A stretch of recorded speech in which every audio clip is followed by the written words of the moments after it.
Hi there. Just gonna make sure I'm actually live here on Facebook.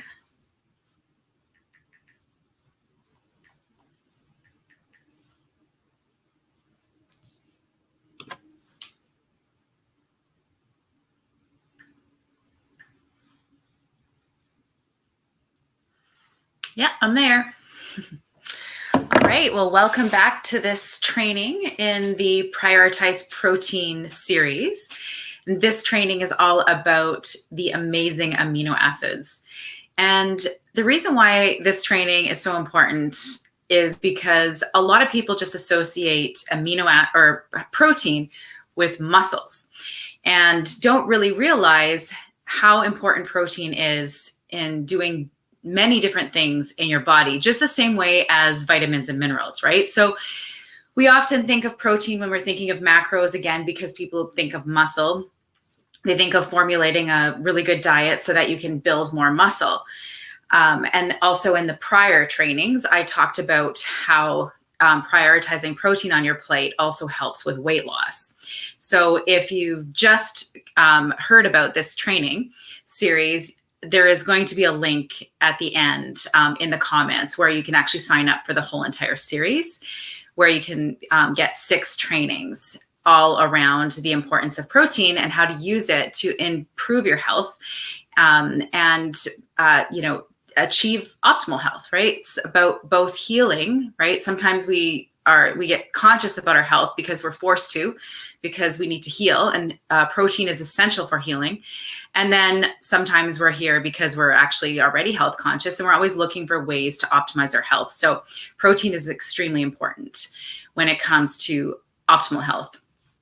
So often we think of protein, again, like I said, just muscle, but it has many different things that it does in the body. So when we are formulating a plate, we're thinking of, what's on our plate, like our carbohydrates, our fats, our protein. And we talk a lot about vitamins and minerals, and pretty much everyone knows that everything that happens in the body has these cofactors involved, vitamins and minerals they act as catalysts and make things happen in the body. But they're not doing that on their own. They're doing that with proteins. So proteins are as essential as our vitamins and minerals, even though when you look on a label, when you buy some food, you see the protein amount, but you don't see what the amino acid profile is on that food. So most people aren't very knowledgeable about protein beyond thinking of it as just something that you need to know to formulate a proper meal or for building muscle, but that there are these different essential amino acids that make up protein that are each have their own jobs in the body, just like each vitamin and mineral has their own job in the body. And they have multiple jobs, right? Like you couldn't do a training, that you could probably do like hours on every single vitamin and mineral or every single amino acid. Same thing with fats, right? We're all pretty much aware of the fact that there are different types of fats and that they have different purposes in the body. So in this training today, I want to share with you more about amino acids, because they're kind of like this thing that for some reason, for the longest time, everyone was like, oh my gosh, this is so important. Like we need protein, and everybody knew how important protein was, but even still did not understand that there are certain types of proteins and amino acids that have the different jobs in the body. And swinging to the other end of the spectrum to making protein bad, right? We now live in a time where people are afraid of eating too much protein, or they're afraid of eating protein that comes from animal sources. And I talked about that actually in the first training of this series. So again, if you're catching the replay, that will be posted in the comments where you can get access to that. Because there's a lot of half-truths out there that are out of context when it comes to protein, and it's often demonized. And also, I'm going to be in our 4th training, I'm going to be going through some of the different myths that people believe about protein that make them afraid to eat it. such as like the idea that protein is going to cause cancer, for example. I'm going to be going over that in the fourth training, or fifth training. Yeah. So make sure that you sign up for the whole series if you want to make sure that you catch it. And when you sign up for the whole series, you get sent to a download page on my website where I've listed all of the videos in order with all of the resources. So I'm always providing resources so that you don't have to worry about missing like really important parts of what I'm saying, because I know that you're probably not just sitting down and watching this. That, you know, you're probably cooking, cleaning, or whatever, doing something around the house. So I wanted to make sure that you had access to resources that you can just click through under each video on the download page to get access to follow up on what you've learned and to implement things that you learn. So basically, protein is it's not just like this food, right? Like, so we're thinking about, when we think of protein, we think of food. So we're thinking of like protein foods. But there are different types of proteins that are a mix of different amino acids. So amino acids are the building blocks of protein. And those amino acids combine together to make different types of protein. And then those different types of proteins, they do different kinds of things in the body. So there are 8 different types of proteins. And I'm going to share with you what those are and just a couple different examples of what they do in the body. So the first one is hormonal proteins. So these are secreted by our endocrine glands, and they act as messengers, which help to send information back and forth inside of the body. So an example would be insulin. Everybody knows what insulin is. It's associated with diabetes, right? What we think of insulin, but it's actually a growth hormone. So it is involved in a lot of different growth processes in the body. Some of them are beneficial and some not so, right? So if you're eating too much sugar and you're stimulating too much insulin, then you're going to be storing fat. Or you're going to, if you stimulate too much of it, then it can become inflammatory. So that's an example of a protein that, hi Trina, that is basically made in the body and has a certain function in the body. And of course, proteins don't just work on their own. They do work with vitamins and minerals as well. So it's really important to kind of keep a mindset of like, not of thinking in things in isolation, but thinking of them, how they work synergistically with other aspects of our health, and recognizing that everything is interconnected in your body and affects everything else.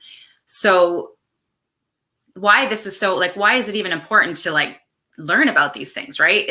It's because it's your body. And the most important thing is in your life is your health. If you don't have your health, pretty much everything else in your life suffers, right? So, and in order to be in your optimal state of health, you have to be an active participant in that. And you need to understand how your body works in order to give it what it needs so that it can function optimally. And unfortunately, in this world, a lot of the way that we're taught about our body is that it's like this, like, it's made up of all these separate parts that are not interconnected, right? You go to a different, specialist for different things. If something isn't, you're getting a negative symptom in your body, and those specialists aren't talking to each other, but your body is, all your organs are talking to each other, right?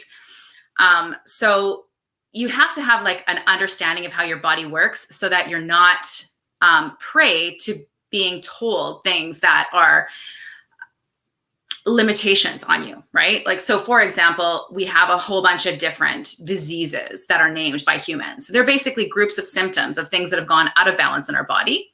And again, interconnected to everything else. And we put disease names on those specific symptoms that show us that certain things are out of balance in our body. Once we put a disease name to something, we make it like a thing, right? We give it even more power. And then again, these disease states are kind of like talked about in isolation, like as though they're separate from anything else in our lifestyle or other aspects of our health, right? Like as though, a certain disease is not at all connected to any diet or lifestyle or emotional situations or mindsets or beliefs, right? So if we buy into that idea that we are a machine and it's all these different parts and they can just break down and we need a specialist to fix us, rather than knowing how our body works and understanding what it needs to bring balance back to the body so that those symptoms don't need to be there, right? The symptoms have a purpose. They're telling us something isn't right and needs to be shifted and changed. If we don't know this and we really just think everything is separate, that our mind, our emotions, our relationships, our diet, our lifestyle does not affect whether or not we're susceptible to disease, then we're victims, right? We have no power to change anything. And just, disease situations can just drop out of the sky and fall on us, right? Like that's literally how we're kind of taught to think about how our body works. But as soon as you understand how your body works and see how much power that you have to make it healthier and to make it less susceptible to disease, then you realize that there's so much that you can do, not only to prevent disease, but also if you're diagnosed with a disease, that you don't have to buy into the idea of it being incurable, right? Like you can literally go on, like a search engine and search the words, how I cured myself of such and such, bona fide disease. And you'll find so many people have done it, right? And they're a testament to what's possible. And you can learn, from those situations. And of course, again, even if you have the same disease as someone else, the reason that you have it might not be exactly the same as them. So it doesn't mean like if you do exactly the same thing, you're going to get the exact same results, but you can learn from different people and see what resonates and try different things. And, instead of just like handing your health over to experts or taking drugs to suppress symptoms, there's so much that you can do. So that's why I'm passionate about sharing as much nutrition information as possible for you to understand in the most practical way.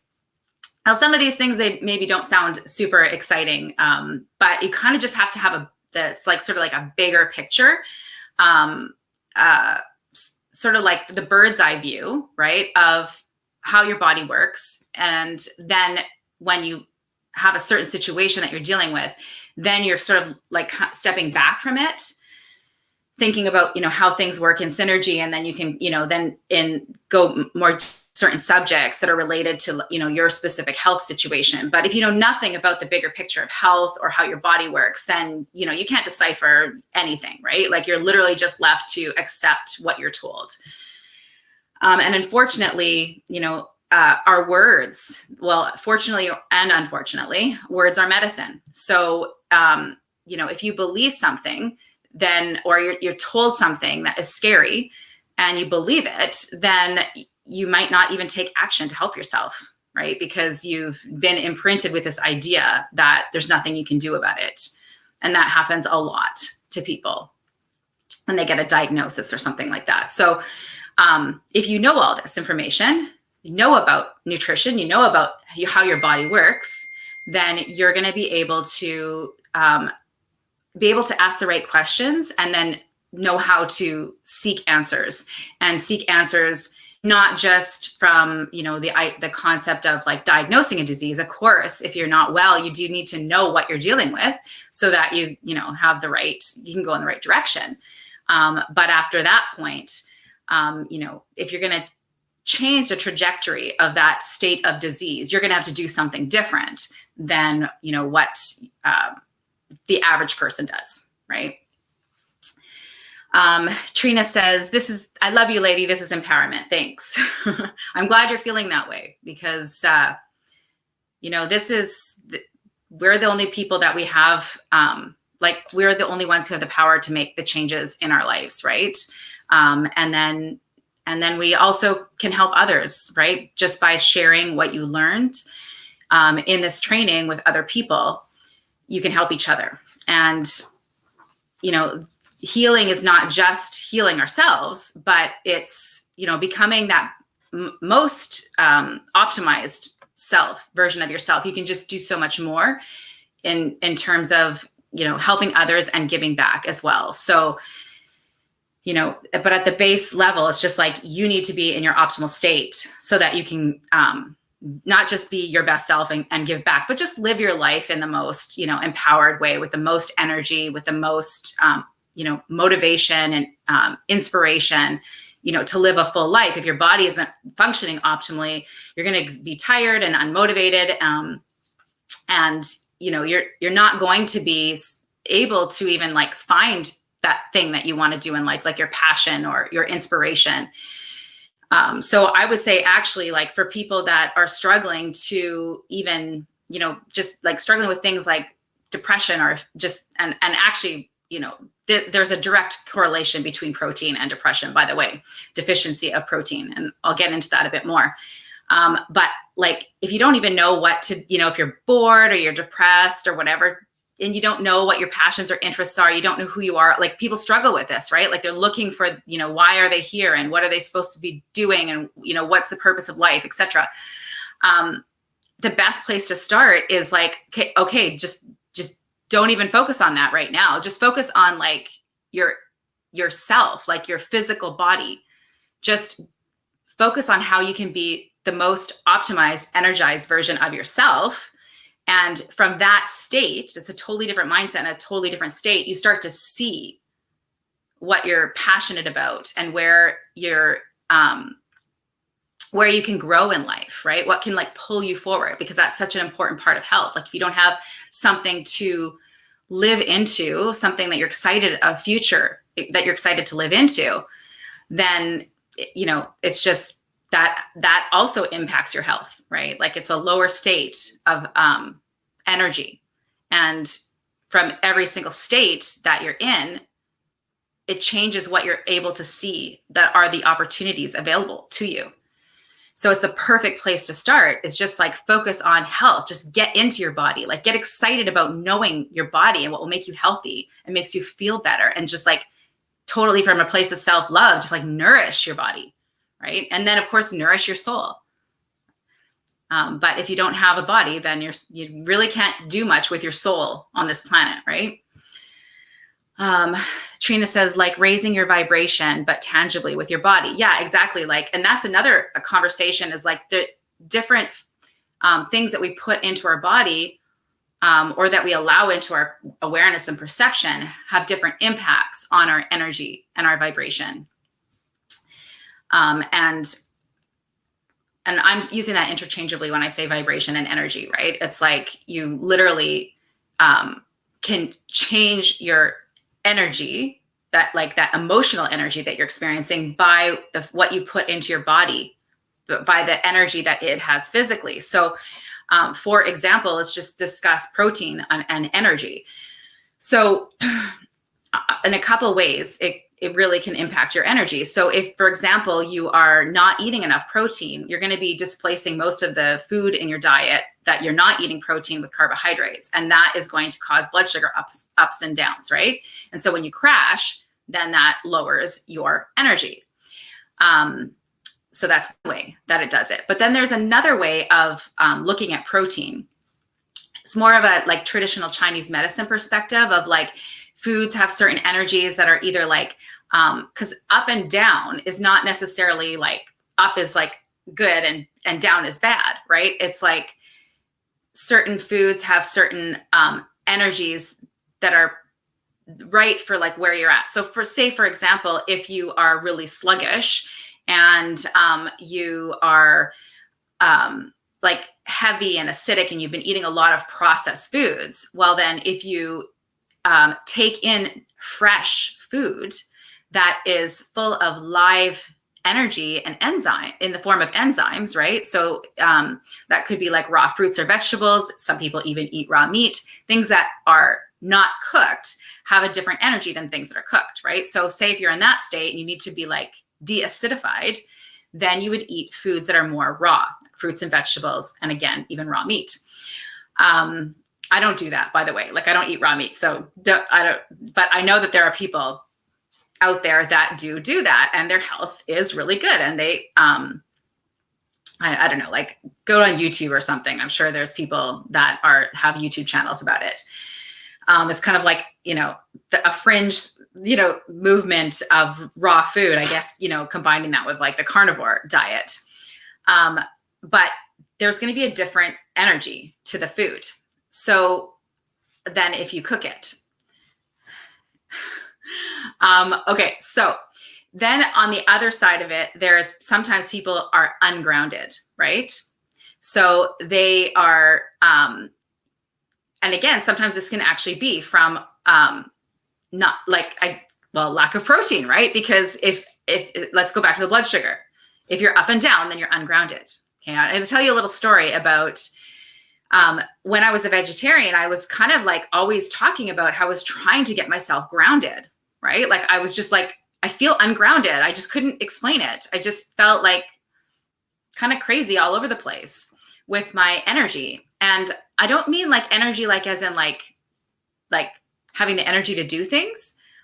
It was more like my mental energy, right? Like I just felt like I couldn't take on too many things or I was afraid to take things on because I felt ungrounded, right? I was like, I'm ungrounded. So how can I like literally help other people by giving them more of my energy or time when I'm not grounded myself, right? So I had no idea at the time that it had anything to do, that feeling of being ungrounded had anything to do with not getting enough protein in my diet. But the first time I ate meat after 13 years, I went to, I drove to Edmonton to visit my friend, and she made a turkey.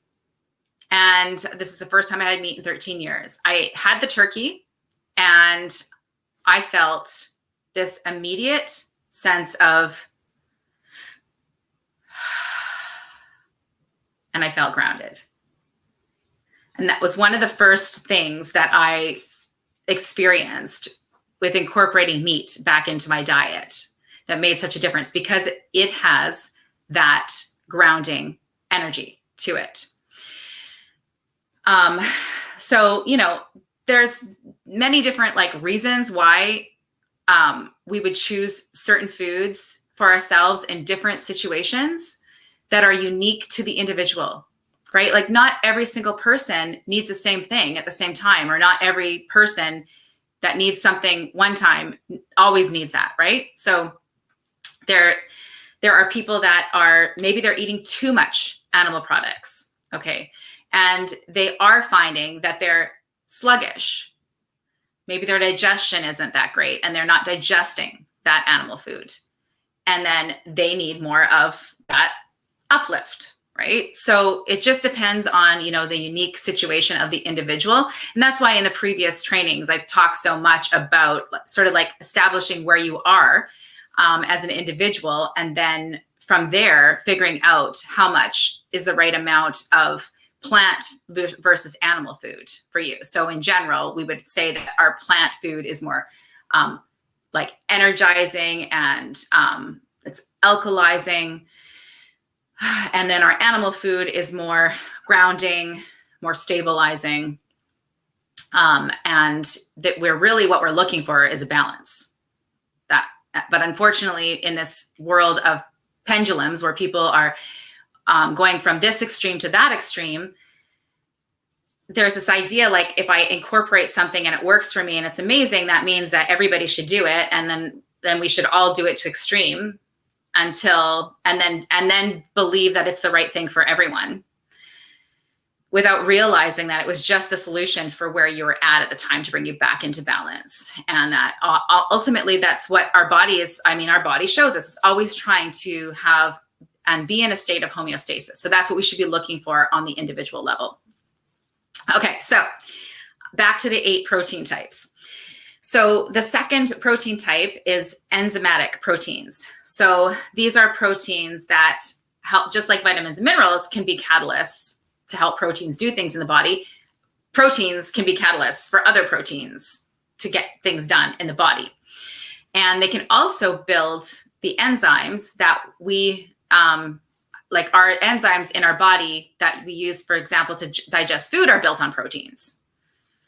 Okay, so, and just so you know, I'm going to be going into the amino acids next. So the amino acids are the building blocks of protein. So just like you've probably heard that proteins are the building blocks of your body, amino acids are the building blocks of protein.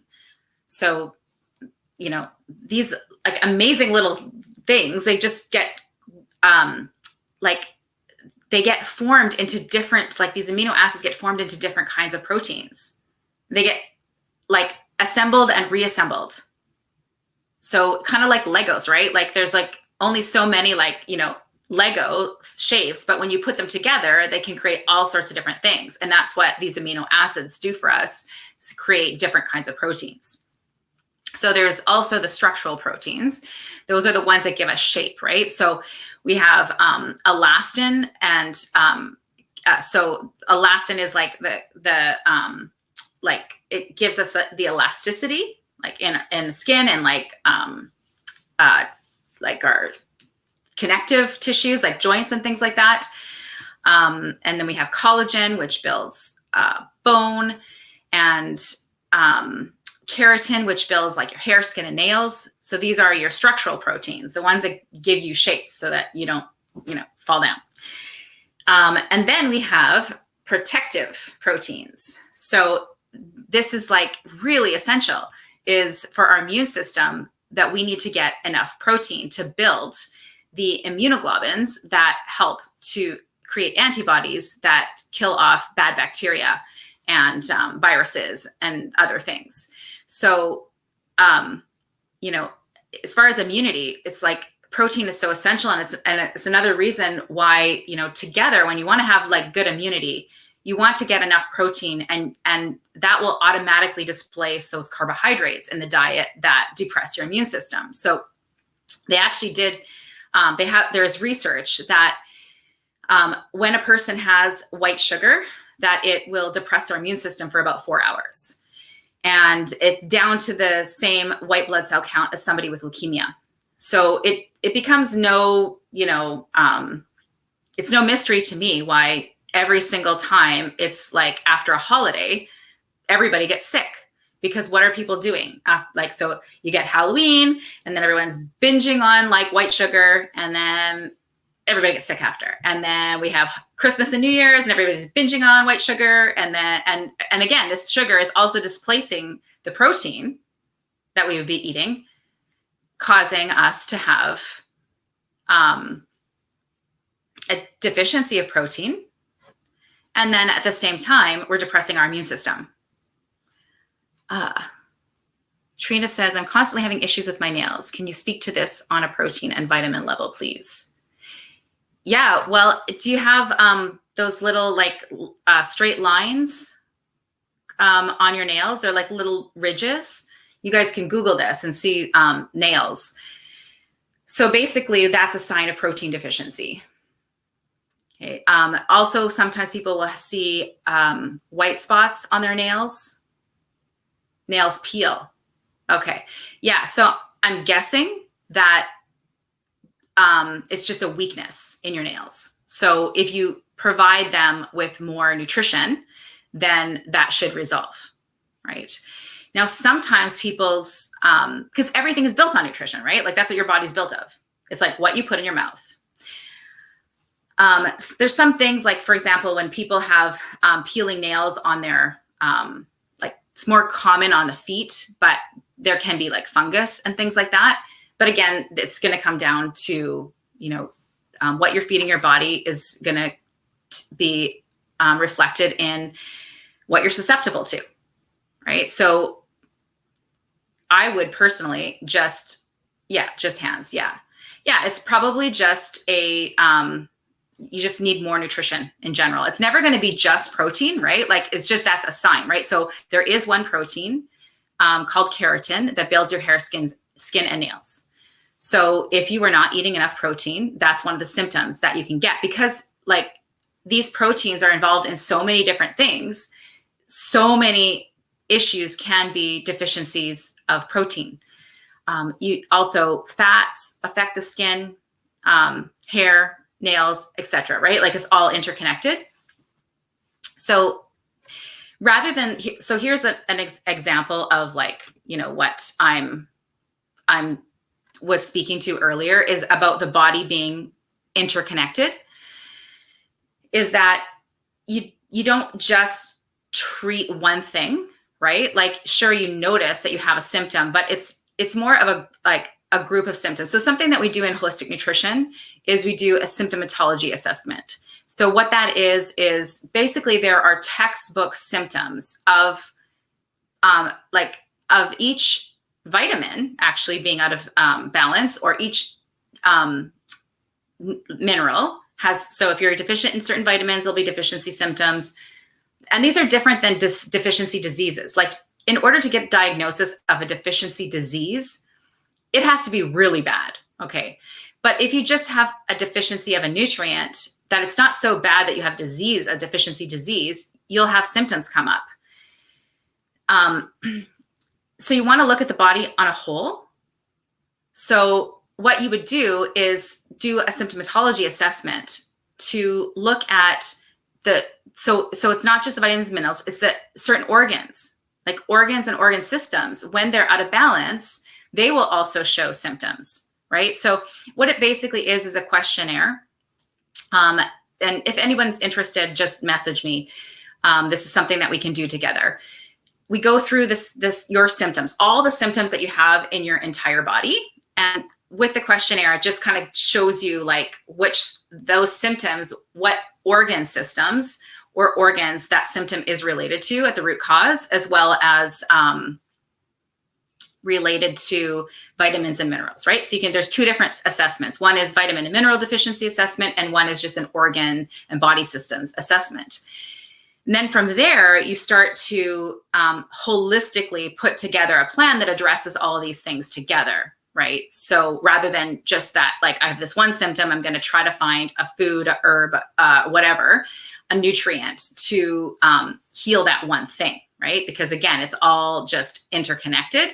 And it's sort of like one of the interesting things of kind of where we're at in the world right now is we have this like very Western mindset of like one nutrient or something is, we're going to use it to solve one symptom, just like a drug, right? Like that's like that is that same mindset, but we've applied it to food and also to natural remedies, right? And yes, sometimes you can just find like a food or a natural remedy that will actually, you consume it and that symptom will go away, right? Like, I'm not saying that that's a bad thing at all, but we can, and I've done it many times myself, right? Like evening primrose oil, for example, was like amazing. Before I even like became health conscious, I took this one herb that like literally changed my mind. Like I went from being like, this is in my teen years. Like I would read something and I couldn't even like finish the paragraph and know what I had read. Or I'd have to keep repeating sentences over. And my attention span was not really great because I was deficient in essential fatty acids, right? So I didn't know that. But so when I went on this primrose oil, I actually went on it for hair, skin, and nails. Because again, the fats are so good for your hair, skin, and nails. And what I got out of it was amazing concentration, help with my hormones. So then my cyclic depression and paranoia went away. It just like my PMS was like, just like it went away. I felt like a different person taking one thing. Okay. So I'm just telling you that because I'm not dissing using a remedy for like a natural remedy or a food with one symptom that's like top of mind and that's bothering you. But what I'm saying is when you want to attain optimal health, it's best to investigate the health of your entire body. Find out if you have vitamins and mineral deficiencies. Find out if you have symptoms that are giving you a clue that your organs are stressed or a body system is stressed. That way you can actually address these things before they become problems, right? This is like true preventative medicine. Okay, I think there's another one here from Trina. I'm just learning how, Trina says I'm interested. Awesome. Just message me and we'll chat. I'm just learning how these things work, these comments on this stream thing. Anyway, okay, so let's go to the next one. So we talked about the immune system. We talked about enzymes and hormones, how important protein is for building these proteins. The protein foods give us the proteins that we need for hormones, enzymes, the structure of our body. And then there are transport proteins as well. So these are proteins like hemoglobin, for example, which takes the oxygen that you breathe in from your lungs, right? And then sends it to your tissues and brings the carbon dioxide back so that you can eliminate it. So that's a transport protein. And then there's another one that the hemoglobin sends called, where is it here? Myoglobin, that the hemoglobin gives the oxygen to. So then that other one, the myoglobin, will give that to your muscles. So yeah, they're just like working together, right? Then there's also storage proteins. So they can store nutrients like minerals, for example, till they're needed so that they don't build up in your body or in your bloodstream. So they kind of like regulate it. Ferritin is the one that regulates iron, for example, that we're all familiar with.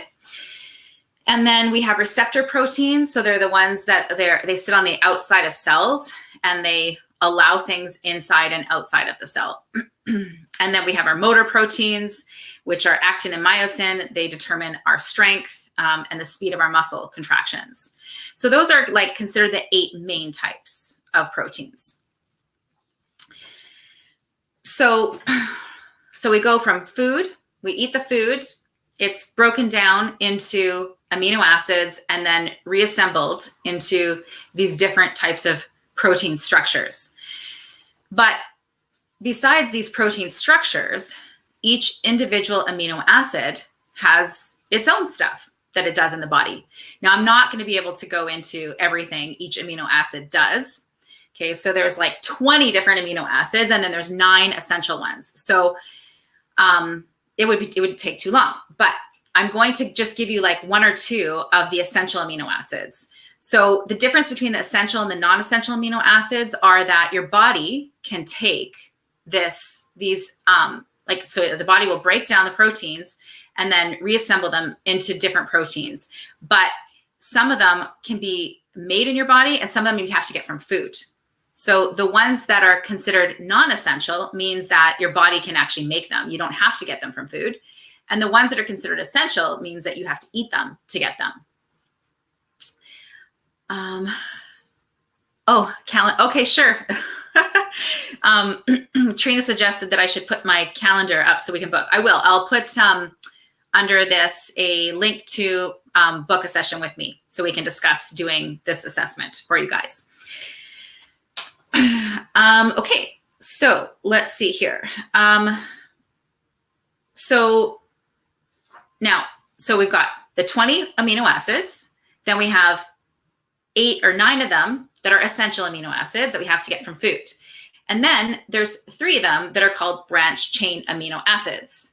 They're specific because they're the ones that we usually associate with building muscle.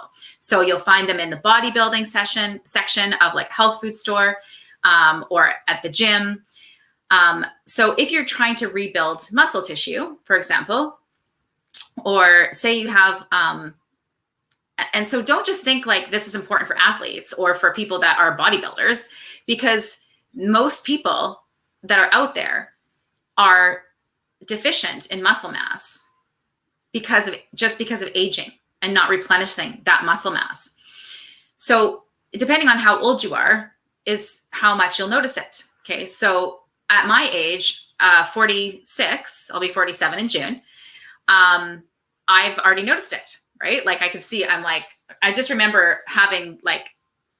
remember thinking of myself as somebody who had really big thighs because I used to play soccer when I was a teenager. And I don't know, like when I would flex my legs, I could see this big muscle pop out, right? Okay. So I don't play soccer, haven't since I'm a teenager. And I haven't been working out. So now when I can't do that anymore, right? So that's an example of a loss of muscle mass. It doesn't have to be like somebody who's like sitting in a wheelchair and their muscle has completely like that you can see that the muscle has been wasting, right? Like it doesn't have to be that bad for it to be a problem, right? Any muscle wasting that you have, even if it's a small amount, is going to affect your health because your muscle is really essential also for balanced hormones. It helps you to be able to store the carbohydrates that you eat when you don't need to use them right away. If you don't need to use them right away, they'll get stored as fat. But if you have more muscle mass, you can store that energy in your muscles. So it gives you more of a tolerance for carbohydrates, which is nice, right? Because it's really annoying when you gain weight just because you eat, carbohydrates. Even healthy carbohydrates, if you don't have enough muscle mass, can cause you to gain weight. Trina says, I feel this with muscle mass. I clean for a living, and when my muscles get sore and twitch sometimes when overused. Yes. So when you consume optimal amounts of protein, you'll experience less pain from the physical labor that you do, and you'll recover faster. So these branched chain amino acids are really important for things like that. I've definitely experienced that in my body. And another thing is magnesium will cause twitching when you don't get enough magnesium. So, and the majority of people have a deficiency of magnesium. We need quite a lot of magnesium, and it gets displaced from not eating whole foods, right? So if you're eating processed foods, it's also found in animal products in a high amounts and easily absorbable amounts. And it's used up when we're eating too many carbs. Like the more glucose that you consume in the form of carbohydrates, because carbohydrates break down into glucose. It doesn't matter if it's a natural whole food carbohydrate like a lentil. It breaks down into glucose. So the more carbohydrates, the more magnesium you need. Which is also essential for balancing your blood sugar, right? So you're using it up. You have to use up a lot of it when you're not getting enough protein, because if you're not getting enough protein, that means you will be eating more carbs than you need, because you don't have like that solid basis for your diet. You'll feel hungry and you'll just need to eat more and more of these foods that are considered carbohydrate foods, but they actually do have protein in them. But you'll eat a lot more of them than you need to get the optimal amount of protein, right? Your body will drive you to keep eating until you get that protein. But there's easier ways to get protein that is more absorbable, that you don't have to overeat. And that's generally eating more animal-based products. Okay, so I'm just going to read you the 5 things that branched chain amino acids have been shown to benefit the body. So number 1 is increase muscle growth, reduce muscle soreness. We just talked about that with the cleaning, right? So anything where you're moving your body a lot, any kind of like labor job, this is going to be really important for helping with recovery. It decreases exercise-induced fatigue. So that's why athletes are very interested in branched chain amino acids. Prevents muscle wasting and breakdown, and supports liver health. Interesting, hey? Right? Because we are in this world where we think that eating animal foods is so toxic, and what we don't realize is that what the liver uses, the nutrients the liver uses to detoxify, are like magnesium, zinc, and proteins, amino acids. So if you're just going in this direction of cleansing and you're eating just plant foods, there's a lot of benefit to that. It does have a huge cleansing effect. But if you do it too long without providing the building blocks of what your liver needs for detoxification, you'll start to become deficient. And then your liver won't be detoxifying. And then you get these people who are like, they eat totally healthy food, but that they have all these problems with their liver, right? Because they're just not getting the deep, nourishing nutrition that it needs. Trina says, eggs are considered an animal food, right? Yes, I crave them a lot. Yes, yeah, they are an animal food, and they are super healthy for you. It's not just the protein, but the beneficial fat and cholesterol that's in there is actually really healthy for you. If you get enough cholesterol in your diet, then your body doesn't have to manufacture cholesterol inside your body. So you're using up valuable resources to make the cholesterol because it's that important for your body. So you can, if eggs are, something that you crave and you digest well, then that would be a sign that that's what your body would like you to eat. And so for those of you that are afraid of cholesterol, make sure you sign up for this series. I'll put the link at the end or like at the end of this, I'll go and put the link in the comments, because I covered I already covered fear of cholesterol, and I provided resources for you to follow up on to sort of like to deprogram you from fearing fat and cholesterol, because we've heard it so many times throughout our whole life to fear things like eggs and meat and cholesterol and fat, that even if we intellectually understand it, it is sometimes we just keep on, no matter what, we just keep going back to fearing. What if this hurts me? What if this kills me? Right? Because we literally get told that. So I provide resources to a medical doctor who is a cardiologist who will teach you why you don't have to fear saturated fat and cholesterol, because it's better to hear it from him, because you need that like authoritative tone to help you reprogram your mind to stop fearing it. So I provided that in the download page, right? So when you sign up for this series, this is number 4 of a 6-session series. You get sent to a download page where there's a bunch of videos just like this with a bunch of resources that you can follow up on what you've learned. Okay, so we're going to end on the top functions of your essential amino acids. So I'm going to just give you the names and then some top things that they do in the body. So one is called histidine, and it's really important for your nervous system and for your immunity. And then we've got isoleucine, which is one of the branch chain amino acids, and it is for muscle recovery and repair. And then we've got leucine, another branch chain amino acid, which is muscle stamina and wound healing. And then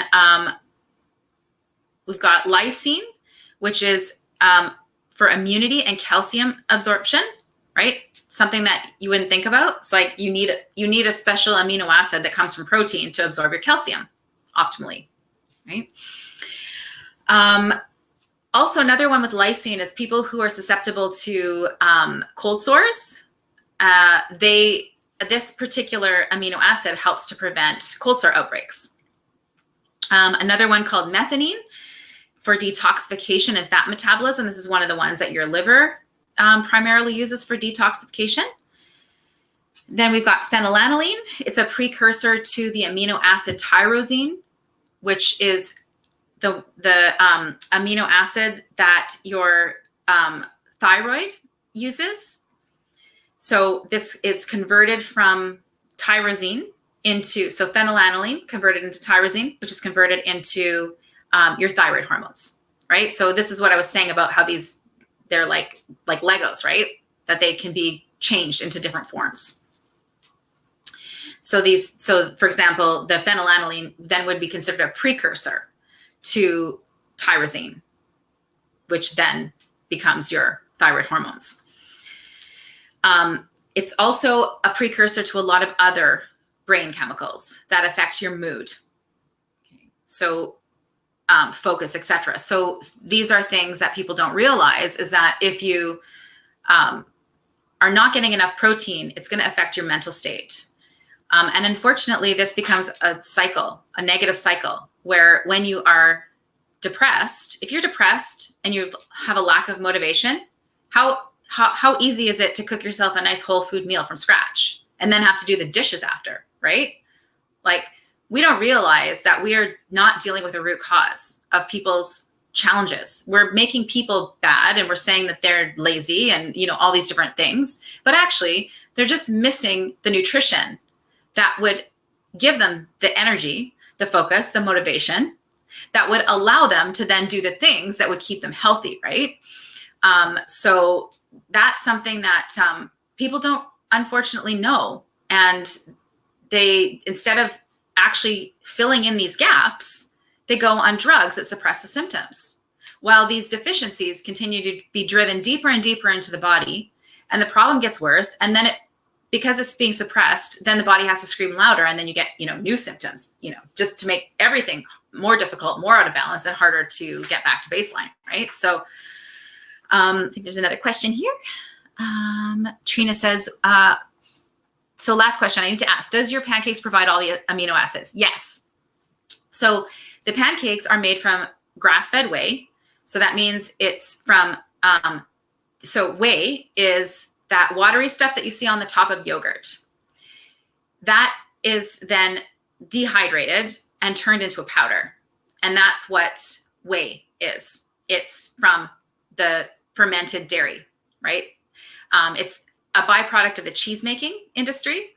So the beautiful thing about consuming whey is that you are using up an animal product that would otherwise have gone to waste, right? And it's really important, if we are going to eat animals, then we need to have like reverence for that, and eat the whole animal, right? Make use of the whole animal. This animal has, sacrificed its life for us. In the case of our animals that are dairy, they are, they're not killed for the milk.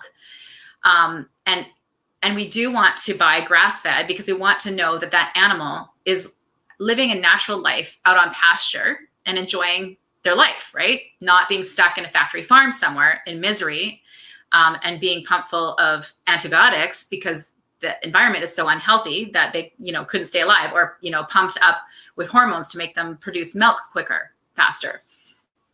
And just so you know, like every single place, different like countries have different rules around how the animals are treated and what can go in them, etc. So some places and situations are worse than others.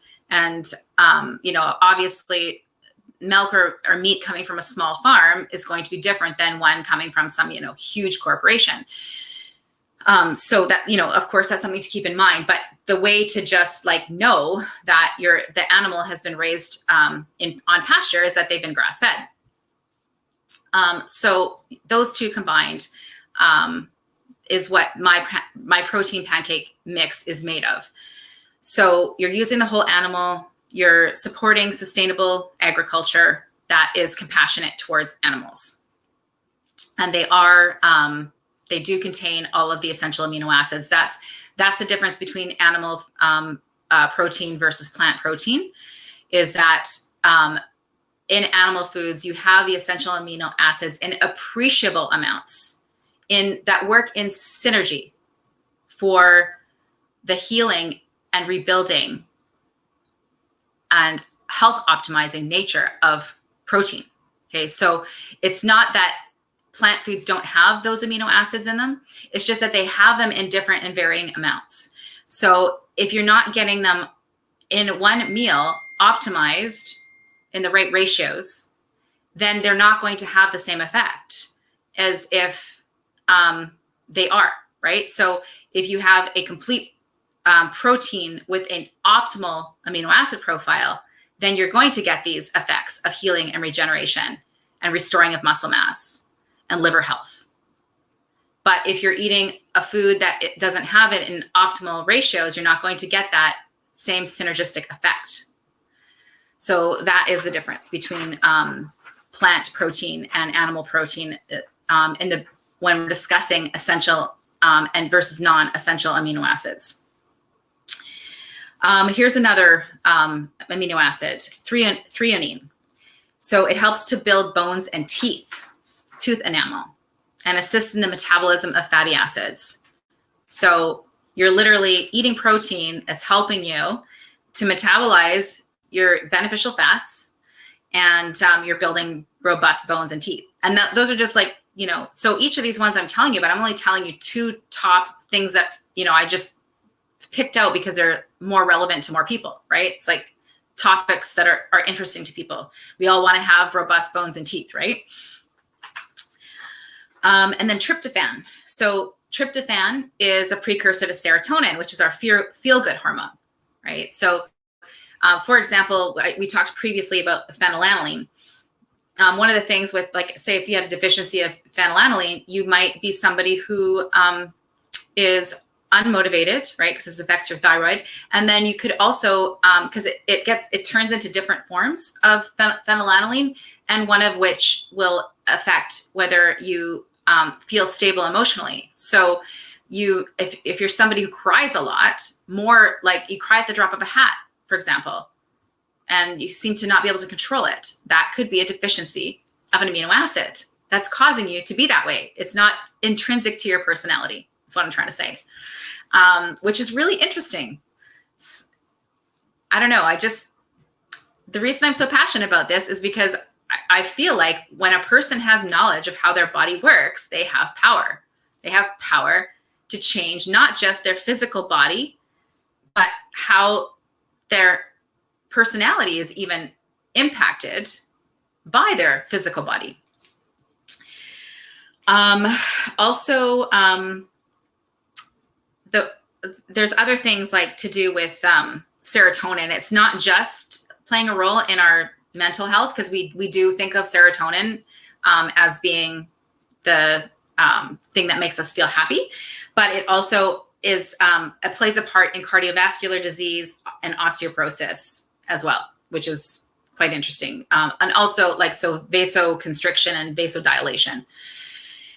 And then the final essential amino acid is valine, and it's necessary for tissue repair and for blood sugar control, right? So we've talked a lot about protein with balancing blood sugar in relationship to it balancing blood sugar because it's displacing protein, or displacing sugar, right? So in that way, it balances your blood sugar gets balanced because you're not constantly spiking it with carbohydrates. But these amino acids themselves do have an effect on blood sugar. And then, of course, your liver is regulating blood sugar as well. So if your liver isn't functioning optimally because you're not getting enough protein, that's going to also affect your blood sugar. So everything is interconnected. So basically, I hope that just seeing the bigger picture here of protein gives you an idea of how many things that it affects in your body that you could potentially optimize in your body by getting optimal amounts of protein, right? Because again, our society, the way things are set up, we don't think of health as anything more than the absence of disease. That's literally how we're taught to think about what health is, the absence of disease, right?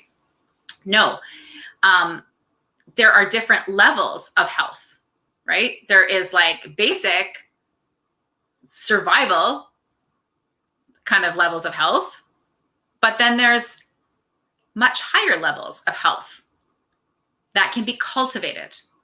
They have to be cultivated though. They don't just happen, right? Just like diseases don't just like happen, health doesn't just happen. There are situations that come together to make a person healthier, which they have control over. And there's also certain situations that culminate together that can make a person susceptible to disease. But we have to be the person to do it for our own body, right? Like, it's not like your body is like a car and it's separate from you, and then you take it to an expert to fix it. That makes sense, right? Because do you really want to learn about how an engine functions? Like, do you really want to spend a lot of time learning that? No, you don't want to. Because at the end of the day, if you don't like the car, you can get a different one, right? But this vehicle that you live in it's